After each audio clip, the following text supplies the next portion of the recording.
Bonsoir à tous, merci de nous rejoindre sur Maritima TV. Soyez les bienvenus. Voici tout de suite le journal de ce mardi 6 août.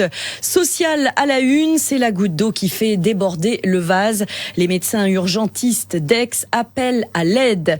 En sous-effectif, les médecins des urgences de l'hôpital aixois n'en peuvent plus au détriment des patients. Depuis dimanche dernier, ils sont en grève et tentent de se faire entendre auprès de l'ARS, l'Agence régionale de santé, ainsi que de leur direction, mais aussi auprès du gouvernement. René Salle, secrétaire général du syndicat Force ouvrière des personnels hospitaliers d'Aix, tire la sonnette d'alarme. Écoutez-le au micro de Joe Temple.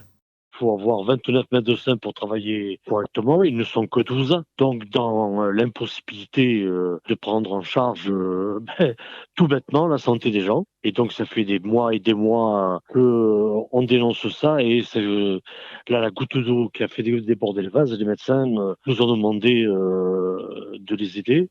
Et se sont mis en grève depuis dimanche. C'est qu'on va droit dans un mur et qu'on risque d'avoir une situation où, à terme, si ça continue comme ça, avec la politique du gouvernement, de l'ARS et de la direction de l'hôpital, on va se retrouver avec une mise en danger catastrophique et générale de toute la population qui ne pourra même plus venir se faire soigner parce que les urgences ne seront même plus en situation de fonctionner. Et tant qu'ils n'ont pas de solution écrite de la part de l'ARS, les médecins ne comptent pas baisser la garde.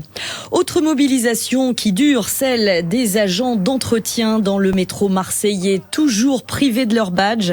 En arrêt depuis la semaine dernière, les syndicats ont été reçus par leur employeur, la société Laser, entreprise mandatée par la RTM. Malgré une réunion, les deux parties n'ont pas signé d'accord écrit. Écoutez Kamel Djeffel, représentant syndical CAT Nettoyage, au micro d'Adrien Etiamble. Alors la grève, elle peut être suspendue, comme on l'a dit à la direction générale de Laser Propreté. Elle peut être suspendue sous deux conditions. La première, c'est que ce qu'ils nous proposent, ce soit mis par écrit. Et la deuxième, c'est que ce soit en présence de l'inspection du travail. Parce que la direction de Laser nous a montré dans un passé récent que quand bien même elle signait des accords, elle n'hésitait pas une seconde à les balayer d'un revers de main et ne pas les respecter. Par conséquent, on avait en présence de l'inspection du travail qui jouerait un rôle de médiateur. Là, ce serait la condition sine qua non pour une reprise de travail. Par contre, si nous n'avons pas cette garantie-là, non seulement la gare Saint-Charles sera en arrêt de travail, mais tous les marchés de l'UGAP, ce qui représente 180 sites et plus de 250 salariés. C'est les centres des impôts, certains marchés sur le port, un peu partout éclatés entre Marseille et Aix-en-Provence.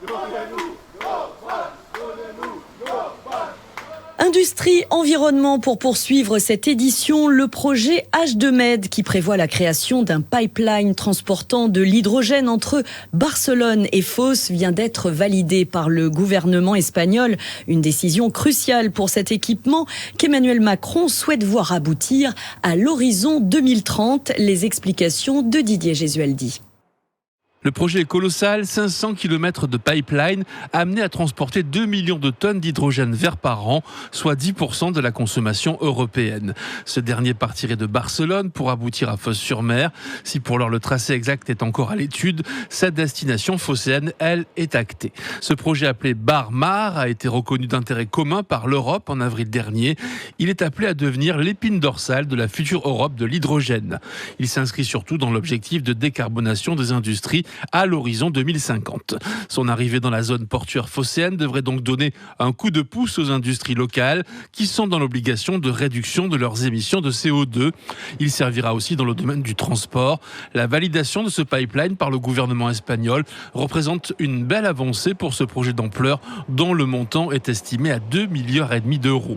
Il s'inscrit également aux côtés de nombreux autres projets dans le territoire phocéen autour de l'hydrogène. Rappelons qu'Emmanuel Macron avait annoncé lors de sa venue vouloir faire du port industriel de Fos l'un des plus grands centres de l'hydrogène vert d'Europe.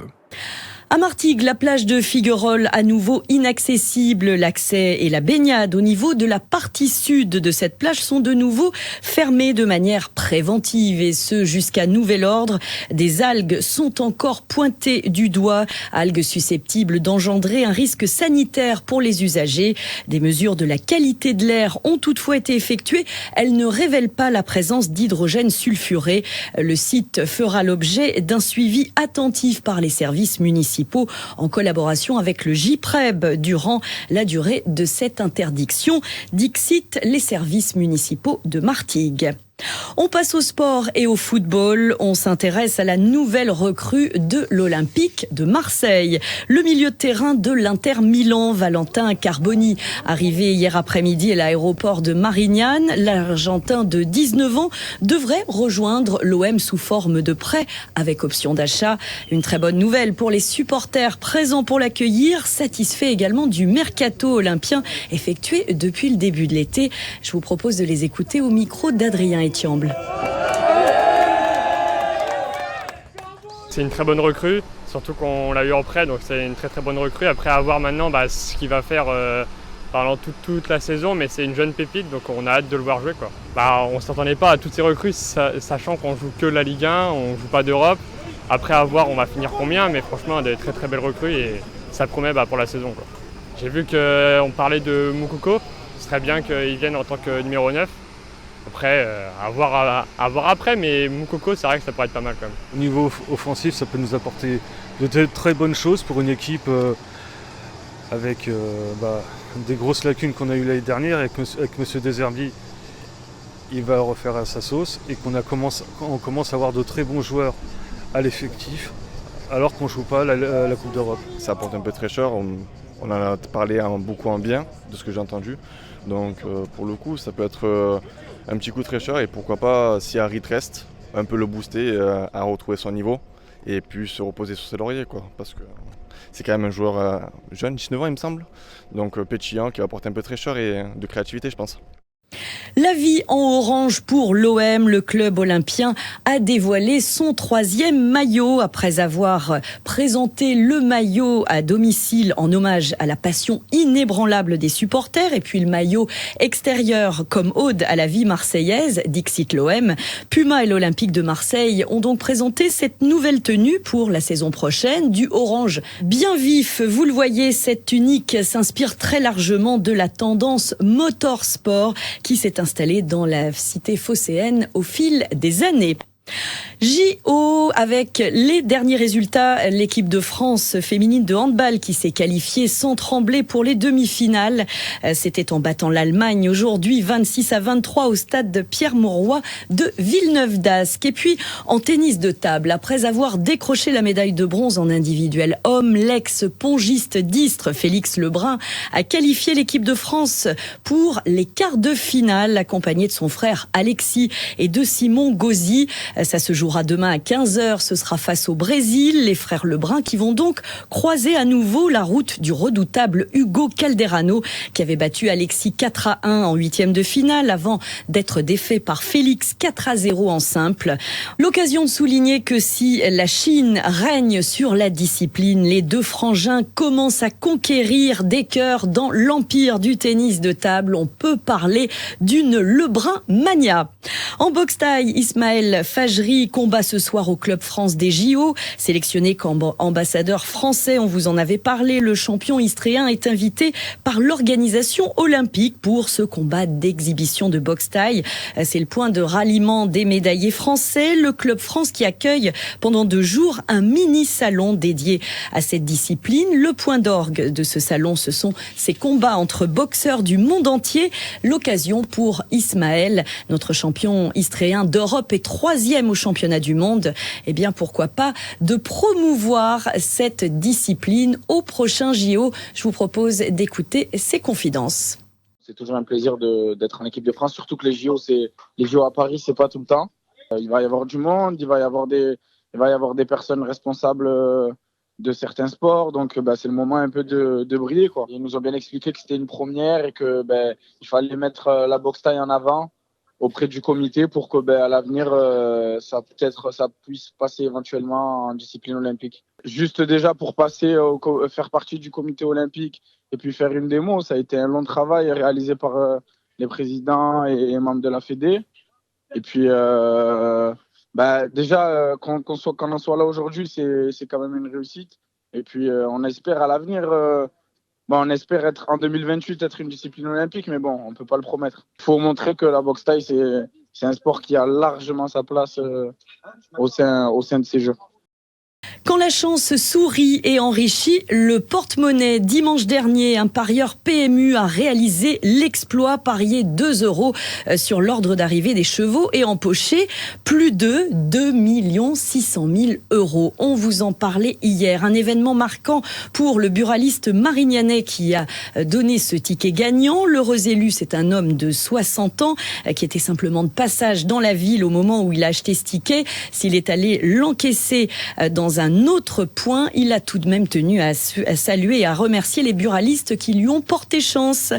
Patrick Martin, le patron du bureau de tabac Le Sagittaire, nous donne ses impressions au micro de Joey Temple. Les gens du PMU nous ont appelés en nous disant qu'il y avait un gros gagnant. Donc, gros gagnant, moi je ne m'attendais pas du tout à ça, donc on était très, très surpris et très contents pour le parieur.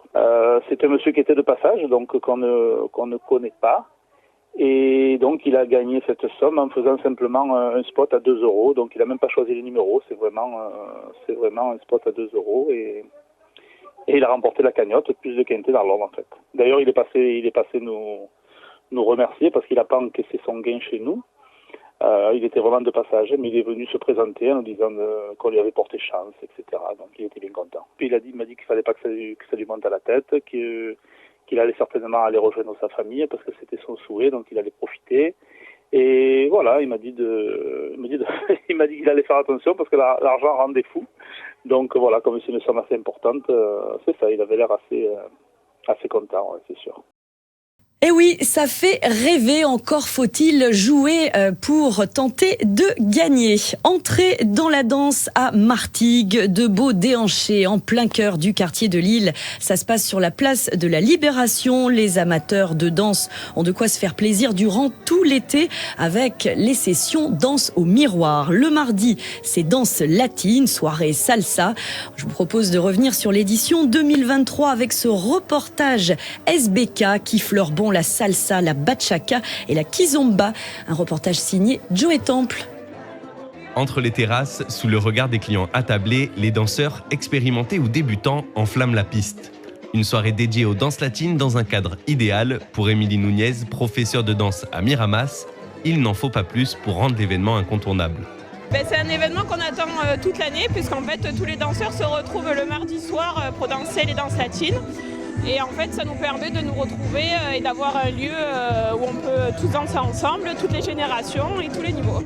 En tant que danseur, on a un lieu qui nous accueille avec une piste de danse, de quoi se restaurer ou boire un coup, donc on a tout sur place. Tout est mis en place, le lieu, les gens, les DJ qui sont extraordinaires, le sol, voilà, tous les étés, c'est le lieu incontournable de la région. Un lieu incontournable dont viennent profiter les différents danseurs dans une ambiance conviviale et respectueuse. Ici, c'est vrai qu'il y a beaucoup de gens qui sont plus âgés que moi, mais après, comme c'est un milieu où tout le monde se parle, il n'y a pas vraiment de problèmes entre nous, tout le monde sait très bien, peu importe l'âge, peu importe la discussion, on a plein d'environnements différents, plein de cultures différentes, et c'est cool, tout le monde se rencontre, tout le monde parle de tout et de rien. Ça réunit un peu tout le monde dans ces soirées les mardis et c'est une occasion de venir pour exprimer notre passion commune tous ensemble. Victime de son succès, la place se retrouve parfois vite bondée. Organisateur depuis une douzaine d'années, Didier Paco reconnaît la réussite de ces soirées du mardi. Quantifié, je ne saurais pas dire, mais ça va de 600 à 800. Il y a des semaines où c'est bondé parce que les gens viennent nous voir en disant qu'il y a trop de monde parce qu'on n'arrive pas à danser. Bon, malheureusement, c'est des soirées gratuites où tout le monde vient, donc c'est en plein air, c'est agréable, on peut venir pour un quart d'heure, ou juste boire un coup, regarder les gens danser. Donc c'est toujours agréable, mais en termes de gens, je sais qu'on a des gens de Aix, de Marseille, de Arles qui viennent, donc ça fait plaisir, ça fait bouger un peu les gens. Ouais.